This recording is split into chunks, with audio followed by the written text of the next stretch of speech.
Magandang araw po sa inyong lahat, mga kapatid kay Kristo Jesus.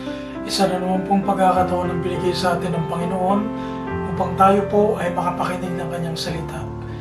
Sa oras po na ito, mga kapatid, ay ikatlong linggo po ng ating tema patungkol po sa kamatayan at pagkabuhay na maguli ng ating Panginoon. At sa oras po na ito, ang pamagat po ng mensahe na ating mapapakinggan ay may pamagat po na ang kortinang napunit.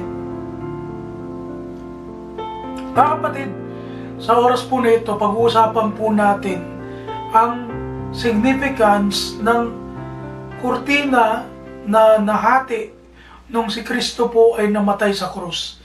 Kasi po, maraming mga Kristiyano ang nakakalimot at napapabayaan po nila kung ano talaga po yung nangyari doon at ano po yung importansya ng pangyayaring ito na mababasa sa Biblia.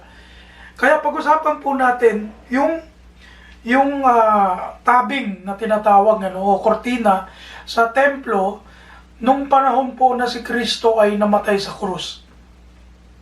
Sa Biblia po, mga kapatid, meron tatlong verses na kung saan mababasa po natin sa tinatawag na Synoptic Gospel. Ito po yung Matthew, Mark, and Luke. Dahil po doon sa aklat ni Juan, ay hindi po ito nabanggit. Ang sabi po rito sa Matthew chapter 27, verse 51, at narito ang tabing ng templo'y nahapak na nagkadalawa, buhat sa itaas hanggang sa ibaba, at nayanig ang lupa at nangabaak ang mga bato. Pakinggan naman po natin yung dito sa aklat po ni Marcos. Ang sabi po rito sa 15:37 hanggang 38, at si Jesus ay sumigaw ng malakas na tinig at nalagot ang hininga. At ang tabing ng templo ay nahapak na nagkadalawa mula sa itaas hanggang sa ibaba. At sa huli po, sa aklat po ni Lucas, ganito po ang sinasabi naman sa chapter 23 verses 44 hanggang 45. At nang may oras na ika-6 na, ay nagdilim sa ibabaw ng buong lupa hanggang sa oras na ika-9. At nagdilim ang araw at nahapak sa gitna ang tabing ng templo.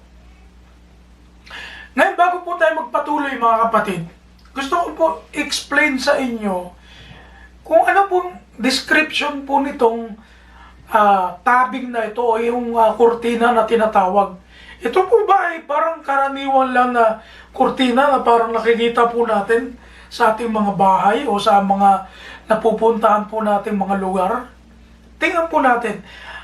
Nagsimula po ito noong panahon po ng Exodus, na inutusan sila Moises kung paano gagawin yung tabing na maghihiwalay doon sa banal na dako at sa kabanal-banalan na dako. Dito po sa inyong nakikita, ayan po ay ang templo nung panahon ni Solomon. At ang sabi po ng mga theologians, ito daw po ay around 967 BC.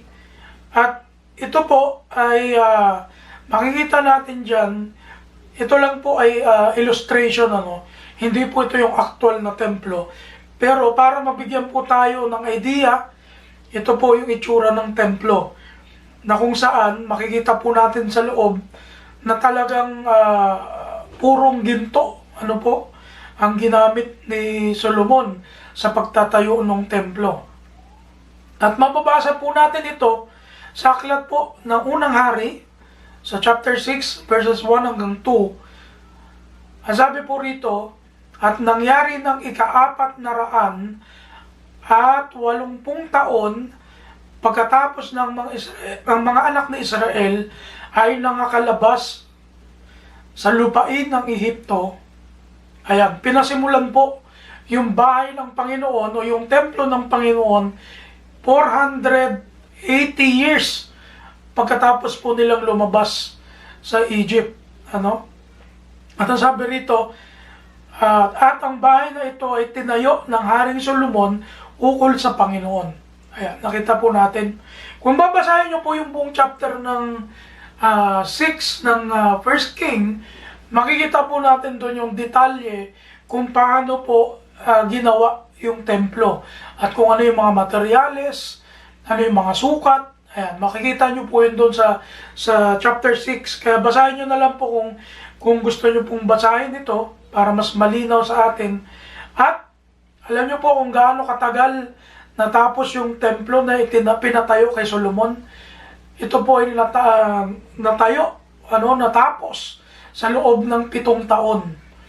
Mababasa po natin yan dun sa last verse ng chapter 6 na kung saan sa verse 38, ang sabi doon, sa loob ng 7 taon natapos ang buong templo ayon sa plano. Tingnan nyo po. Ito po bang ginawa ni Solomon? Sarili niya lamang po bang kaisipan to dahil binigyan na siya ng Panginoon ng katalinuhan at ng karunungan? Hindi po sumunod pa rin po siya doon sa instruction ng Panginoon kung paano tatayuin yung templo, kung paano po gagawin at i-design yung templo. At makikita po natin doon sa isang parte ng templo na kung saan ito nga po yung kurtina o yung tabing ay kapareha noong itinuutos kala Moises. Kung babasahin kasi po natin yung sa aklat po ng Exodus chapter 26 verses 31 hanggang 33, dito po nabanggit yung paggawa ng tabing para po sa tolda ng Panginoon. Kasi po noon, tolda pa lang yung ginagamit nila Moises eh. Ang sabi rito, gumawa ka ng kurtinang yari sa puting lino at lanang asul, kulay ube at kulay pula. Bordahan mo ito ng larawan ng kerubin. Kerubin po, ito yung mga anghel ng Panginoon po ito. Isabit mo ito sa mga kawit na ginto na nakakabit sa 4 na haliging akasya na binalot din ng ginto at nakatindig sa 4 na patungang pilak. Isabit mo ang tabing na ito sa tapat ng kawit, sa bubong ng tabernakulo, at ilagay sa likod ng tabing ang kaba ng tipan. Ang tabing na ito ang siyang maghihiwalay sa dakong banal at sa dakong kabanal-banalan. Ayan, yung holy place at yung most holy place. Na kung saan itong most holy place na ito, kung di nyo po natatanong, ang nakakapasok lamang po doon ay yung high priest, yung pinakapunong saserdote nung panahon po na yon. Ngayon, ito po rin ba yung ginawa ni Solomon nung kanya pong tinayo ang templo? Basahin po natin sa ikalawang Kronika 3:14, ganito po ang sinasabi. Ang ginamit na tabing ay mga telang hinabi sa lanang kulay asul, kulay ube, at kulay pula, at mamahaling lino. Pinabordahan pa ito ng mga larawan ng kerubin.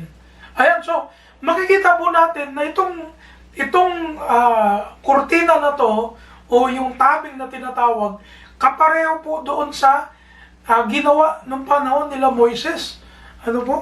So wala po siyang dinagdag.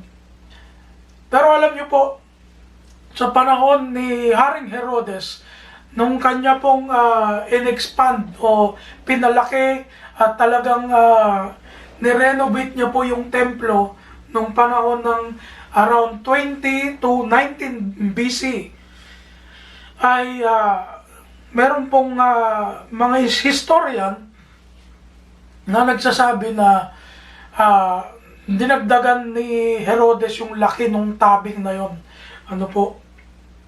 Kasi kung tatanungin po natin yung mga bihasa, at talagang pinag-aralan yung history po nito, ang sabi po rito sa aking nakita sa online, ang sabi po dito, description of the veil According to the Talmud, the veils were 60 feet long. 60 feet daw po ang haba, and 30 feet wide yung lapad niya po. About the thickness of a man's palm, which is 4 inches. So, kung i-imagine niyo po, napakakapal nitong tela, ng kurtina na ito, hindi to basta-basta mahahati o mapupunit o mawawasak ng tao lamang, kasi grabe pong kapal at grabe ang laki, Ang sabi pa rito, and made of 72 squares which were sewn together. The veils were so heavy that it took 300 priests to hang them according to the Jewish tradition. Nakita nyo po kung gaano kalaki at gaano kabigat itong tabing.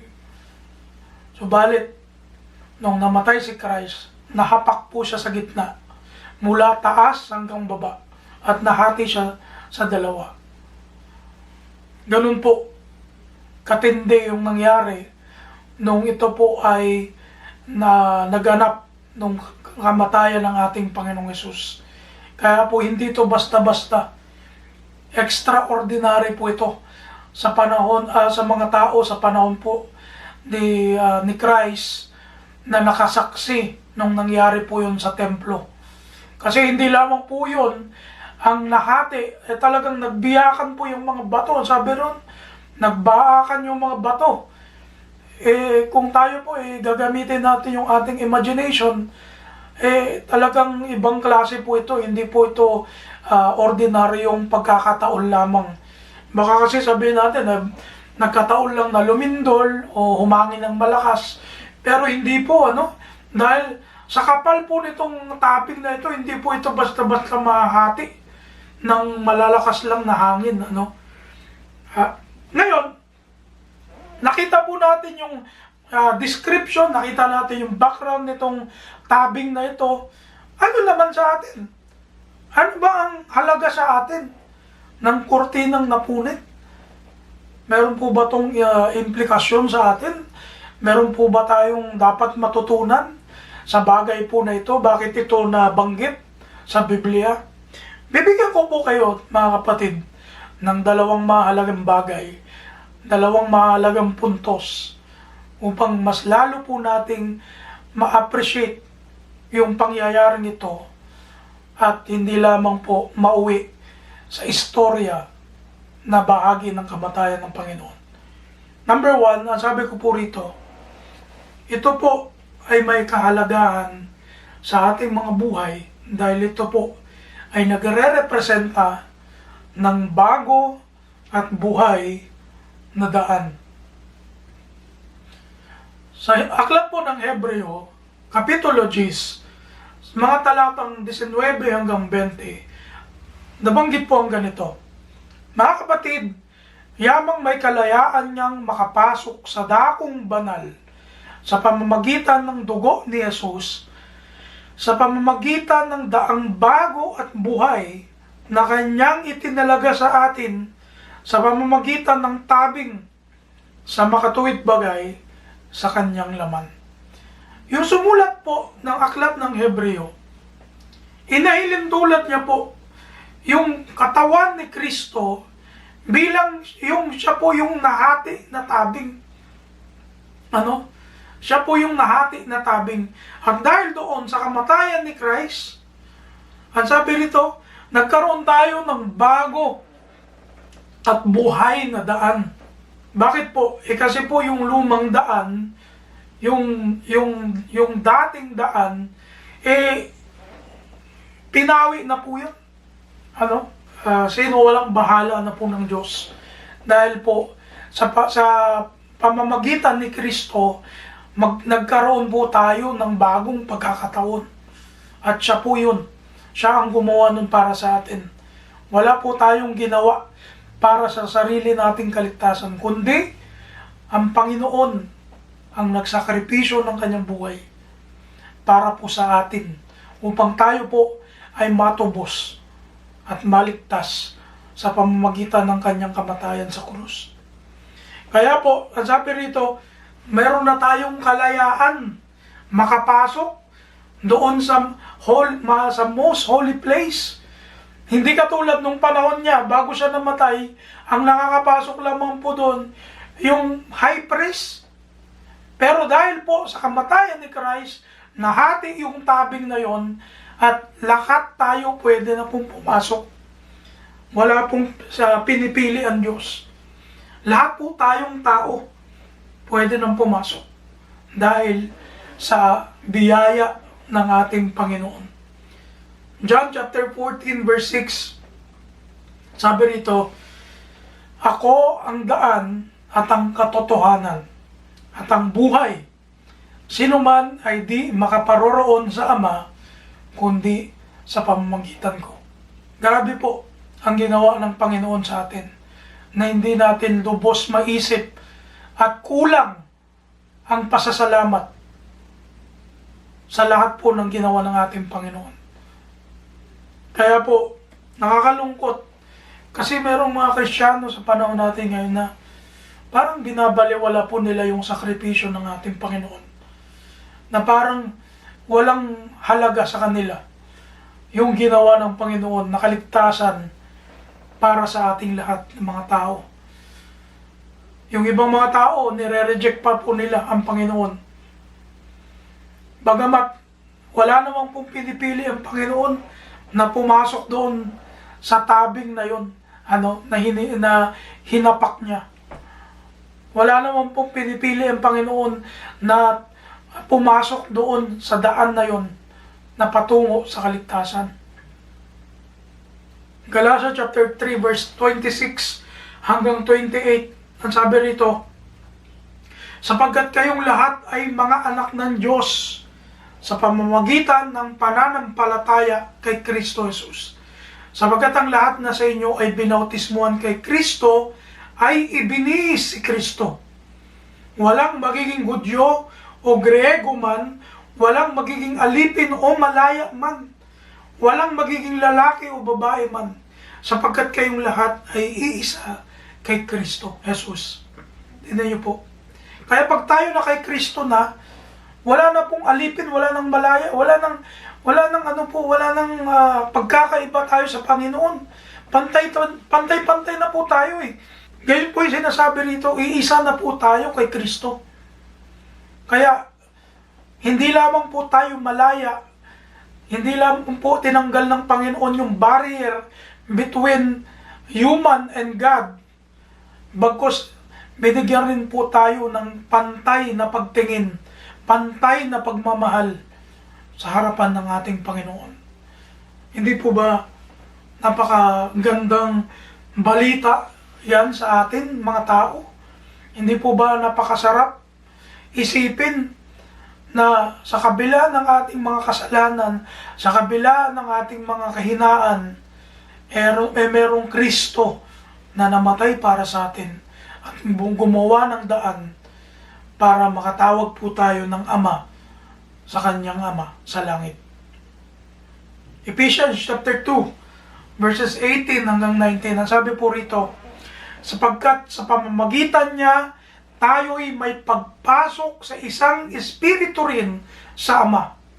Kaya nga, hindi na kayo mga taga-ibang lupa at mga manglalakbay, kundi kayo'y mga kababayan na kasama ng mga banal at sambahayan ng Diyos." At kung tayo po sambahayan na ng Diyos, tayo po ay itinuturing na mga anak ng Diyos. Tayo po ay hindi na mga tagalabas. Kapag tayo po pumasok doon sa daan na inihanda ng Panginoon sa atin, na binigay ng Panginoon sa atin, yung bago at buhay na daan po na yun, ay malalasap po natin ang pag-ibig ng Diyos at ang katotohanan ay mapapasa atin. Bakit po? Wala pong ibang kaligtasan maliban kay Kristo. Sinasabi ng ibang tao, marami daw pwedeng pasukan na relihiyon para makapuntang langit. Ay, hindi po totoo yun. Kasi ang sabi po sa Biblia, sa Acts chapter 4, verse 12, ganito po ang sinasabi.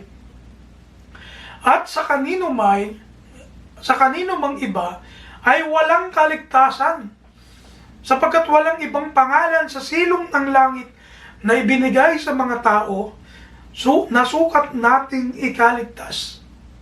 Kaya hindi po sa pangalan ni Buddha, sa pangalan ni Allah, o kung kaninong mga religious leader at religious mga Diyos na itinuturing nila, wala pong kaligtasan maliban kay Kristo. Siya lamang po ang daan. Siya lamang po ang daan papuntang langit.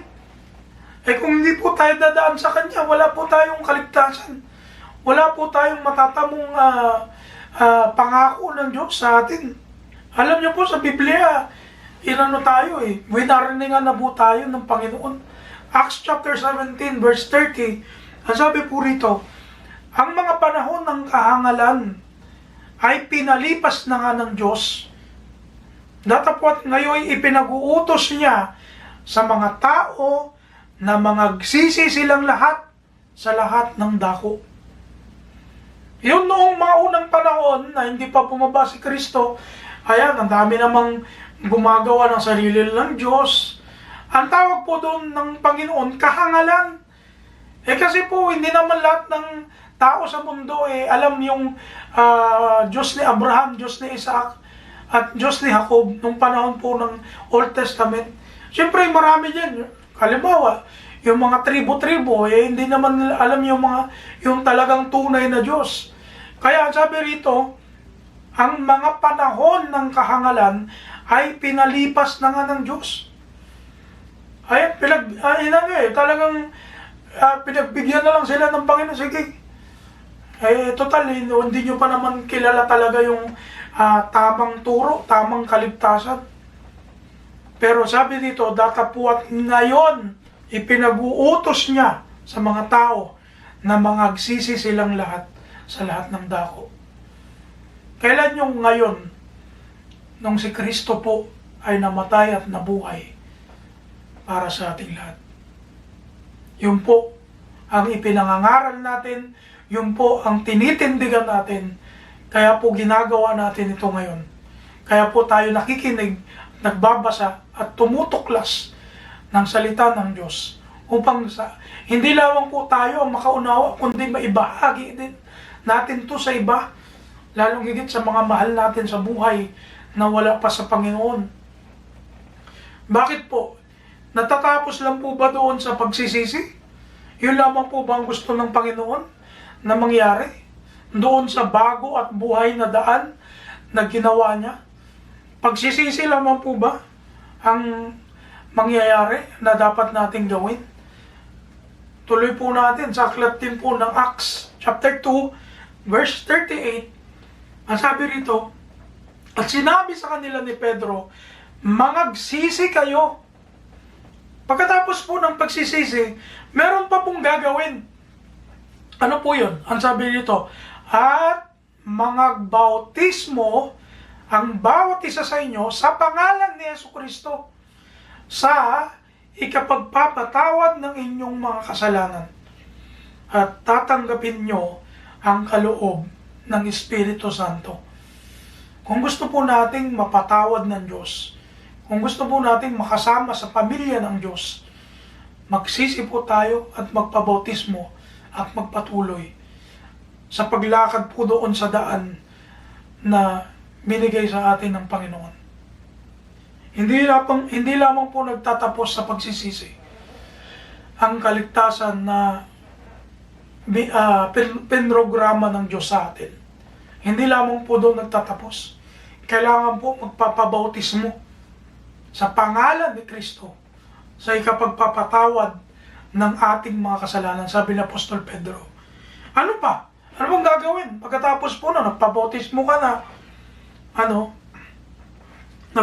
nagkaroon ka na ng kaloob ng Espiritu Santo, pagkatapos po nun, ang gagawin po natin, magpapatuloy po tayo sa pagiging anak natin ng Diyos.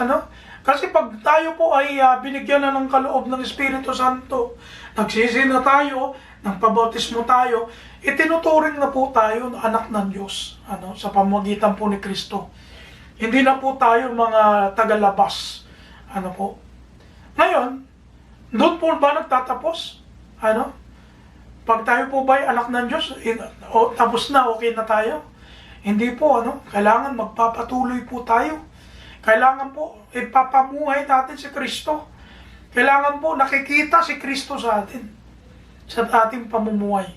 Bakit po? Kasi maraming Kristiyano, hindi nagpapatuloy. Yung iba po, tumatalikod, umaatras. Kaya po merong warning ang Diyos sa atin, sa lahat ng tao, na kapag tayo po matapos nating tanggapin ang kaligtasan ng Panginoon at tayo ay bumalik sa ating dating pagkatao, Hebrews chapter 6 verse 4 hanggang 6, ang sabi po rito, sapagkat tungkol sa mga minsang naliwanagan at nakalasap ng kaloob ng kalangitan at mga nakabahagi ng Espiritu Santo at nakalasap ng mabuting salita ng Diyos at ng mga kapangyarihan ng panahong darating at saka nahiwalay sa Diyos, ay di maaring baguhin silang muli sa pagsisisi. Yamang kanilang ipinapapakong muli sa ganang kanilang sarili ang anak ng Diyos at inilalagay na muli siya sa hayag na kahihiyan. Napansin niyo po? Kaya mag-ingat po tayo mga kapatid. Baka iniisip natin na tayo ligtas, tayo ay masyado tayong confident sa ating mga sarili. Na tayo bautisado na, nakapagsisi na, okay na. Pero ginagawa pa rin natin yung mga kasalanan na ayaw ng Panginoon. Tandaan po natin, sa Biblia may tinuturing po na kasalanang nakamamatay. At pag yun po ang nangyari sa atin, pwede po tayong mapaloob dito sa sinasabi ng talatang nabanggit natin lang ngayon. Hebrews chapter 10 verse 26 hanggang 27. Ang sabi rito, sapagkat kung ating sinasadya ang pagkakasala, ayun pala po pag sinasadya po natin yung kasalanan natin, ang sabi rito, pagkatapos na ating matanggap ang pagkakilala sa katotohanan, ay wala nang haing natitira. Wala nang haing natitira pa tungkol sa mga kasalanan, kundi isang kakilakilabot na paghihintay sa paghukom at ang kapangisan ng apoy na lalamon sa mga kaaway. Kaya po napakalaga, magpatuloy po tayo doon sa bago at buhay na daan. Huwag tayong hihinto, huwag tayong aatras. Yung iba kasi po humihinto nasa gitna na po sila, malapit na sila sa dulo, aba huminto pa. Ay yung iba hindi lang huminto, umatras pa. Yun po ang nakakalungkot. Alam niyo po doon sa mga umaatras, doon sa mga hindi nagpapatuloy, ang sabi ng pahayag 3:5, ang magtatagumpay ay daramtam ko ng maputing damit. Ano yung mangyayari doon sa hindi magtatagumpay? Mamaya tingnan po natin. Sabi pa rito, hindi ko buburahin kailanman ang kanyang pangalan sa aklat ng buhay. Therefore, kung hindi po tayo magtatagumpay at hindi tayo magpapatuloy, ano pong mangyayari?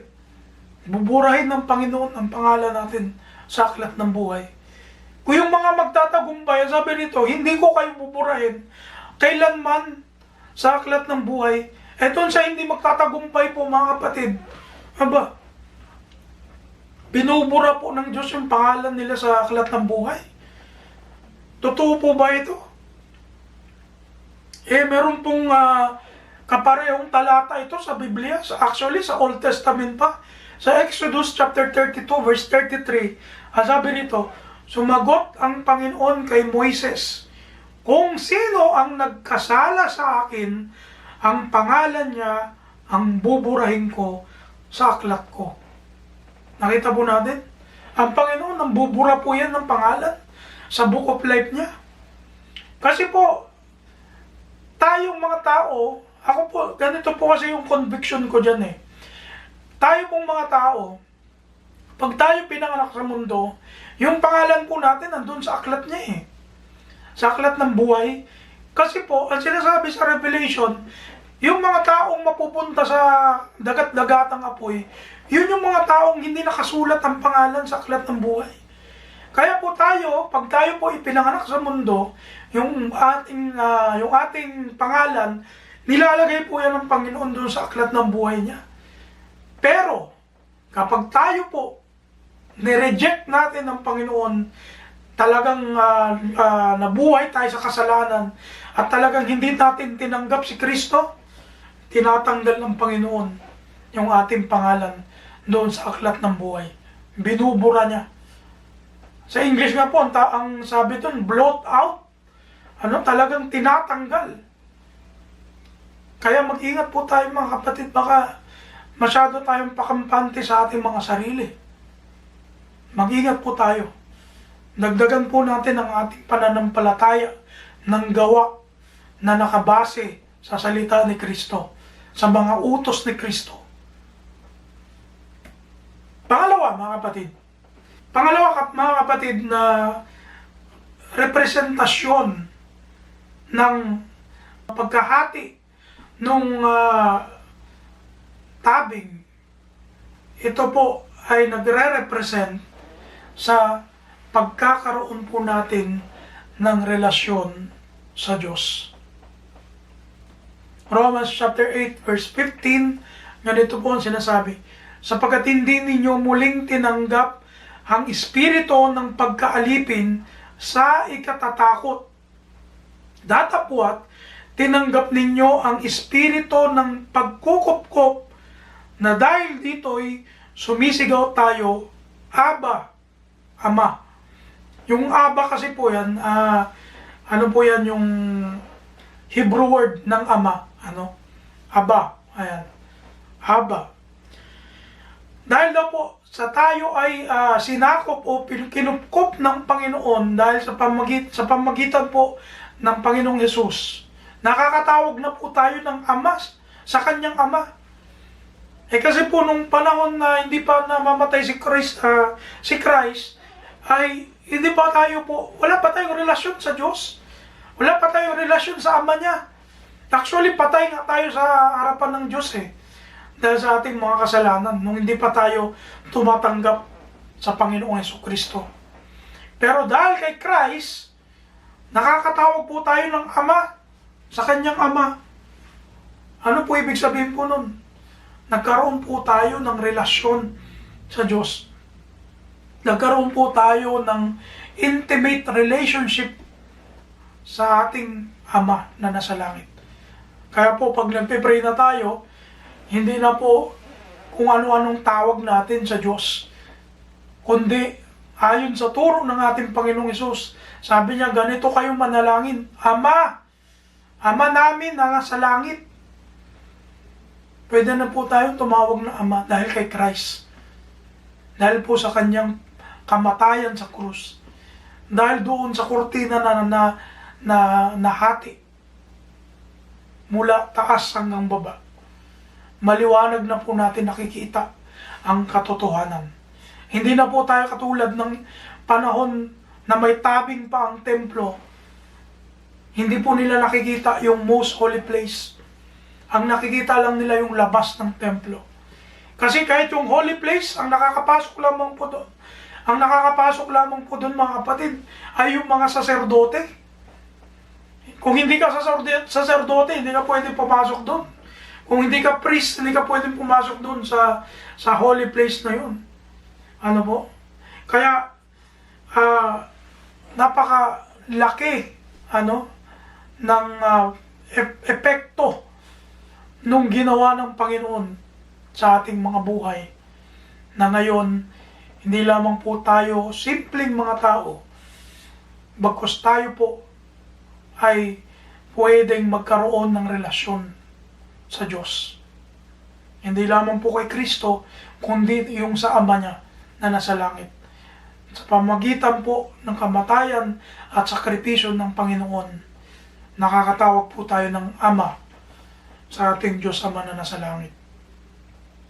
Galatians chapter 4, verse 4 hanggang 7, ang sabi po rito, datapot nang dumating ang kapanahunan, ay sinugo ng Diyos ang kanyang anak, na ipinanganak ng isang babae, na ipinanganak sa ilalim ng kautusan, upang matubos niya ang nasa ilalim ng kautusan, upang matanggap natin ang pagkukupkop sa mga anak. At sapagkat kayo'y mga anak, ay sinugo ng Diyos ang espiritu ng kanyang anak sa ating mga puso, na sumisigaw, Aba, Ama. Ano pa't hindi ka naalipin kundi anak, at kung anak ay tagapagmana ka nga sa pamamagitan ng Diyos. Bilang mga anak ng Diyos, mga kapatid, nais ng Diyos, higit sa lahat, ang ating mga puso, magkaroon tayo ng tamang relasyon sa Kanya. Magkaroon tayo ng tamang pagmamahal sa Kanya. Hindi lamang po one-way street na relasyon. Hindi lang yung laging Diyos na lang ang nagmamahal sa atin. Tapos tayo hindi naman natin minamahal ang Diyos. Dapat po two-way street. Minamahal tayo ng Diyos, mahalin din po natin ang Diyos. Dahil po yun yung utos ng Panginoon sa atin. Love the Lord your God with all your heart. Utos po ito ng Panginoon. Proverbs chapter 23 verse 26. Anak ko, ibigay mo sa akin ang iyong puso at malugod ang iyong mga mata sa aking mga daan. Alam niyo po kung bakit si David tinaguri ang a man after my own heart ng Panginoon? Mababasa po natin yan sa aklat po ng mga gawa. Ang sabi roon, lalaking kinalulugdan ng aking puso. Si David, ang tinutukoy niya po rito. Ang Panginoon po ang nagsalita, ang sabi niya, ang lalaking kinalulugdan ng aking puso. Bakit po? Bakit po si David, si Haring David, naging kalugod-lugod sa puso ng Panginoon? Bakit po? Kasi po ang Diyos tumitingin sa puso ng tao. Hindi sa anyo, hindi sa tangkad o sa itsura. 1 Samuel chapter 16 verse 7, sabi ron, ang Panginoon ay tumitingin sa puso. Kaya nung namimili na po siya, nung ipapalit kay Haring Saul, sa dinami-dami ng lalaki sa Israel nung panahon na yun, si David ang nakita ng Panginoon na papalit na hari. Bakit? Kasi po nakita ng Panginoon yung puso ni David. Ano ba yung puso ni David? Ano bang meron sa puso ni David? Awit 119 verse 10 ng 11. Ang sabi ni David dito, hinahanap kita ng aking buong puso, o wag nawa akong malihis sa iyong mga utos. Ang salita mo'y aking iniingatan sa aking puso, upang wag akong magkasala laban sa iyo. Yung po pala yung nakita ng Diyos sa puso ni David. Kaya ganun na lamang nalugod ang Diyos sa taong ito. Dahil po yung puso ni King David, lagi niyang hinahanap, lagi niyang inaasam ang Diyos sa kanyang buhay. Ganun po yung relasyon na gusto ng Panginoon. Namatay po si Kristo sa atin para magkaroon po tayo ng ganitong relasyon sa Diyos. Para magkaroon po tayo ng totoo, tapat at tama na relasyon sa kanyang Ama. Yung base sa katotohanan ng Diyos. Yung tayo po yung relasyon natin na ang hinahanap po natin lagi ang Diyos. Yung asam po tayo sa salita niya. Yung nauuhaw tayo, nagugutom po tayo sa salita niya. Yun po yung relasyon na gusto ng Panginoon sa atin. Hindi yung parang sala sa lamig, sala sa init. Pag gusto mo lang, saka ka lang makikipagrelasyon sa Diyos. Pag ayaw mo na, kakalimutan mo na rin ang Diyos. Diba? Kasi ganyan yung mga relasyon ngayon na tinitingnan o ginagawang standard ng tao sa mundo. Ganyan yan sila tuwang-tuwa sa mga ganyang relasyon. Yung tipong pang ano lang, yung mga pang short time na relasyon. Diba? Ayan po ang ayaw ng Panginoon. Gusto ng Panginoon, kapag tayo po nakipagrelasyon sa Kanya, ibibigay natin yung buo nating puso, magiging kalugod-lugod tayo sa Diyos, at tayo'y magpapasakop sa Kanya. Yun po ang layunin, bakit po nahapak yung kortina at nahati sa gitna. Mga kapatid, sa ating pagtatapos, ang sabi ko po rito, winasak ni Kristo ang balakid na naghihiwalay sa atin sa Diyos, upang tayo ay maging malaya sa paglapit sa Kanya, sa bago at buhay na daan, at magkaroon ng tunay na relasyon sa Diyos. Purihin po ang mga Panginoon, mga kapatid. Salamat sa Diyos. Salamat sa Panginoong Jesucristo na namatay para po sa ating lahat. Nawa, marami po tayo natutunan at nawa pagpalain tayong lahat ng Panginoon.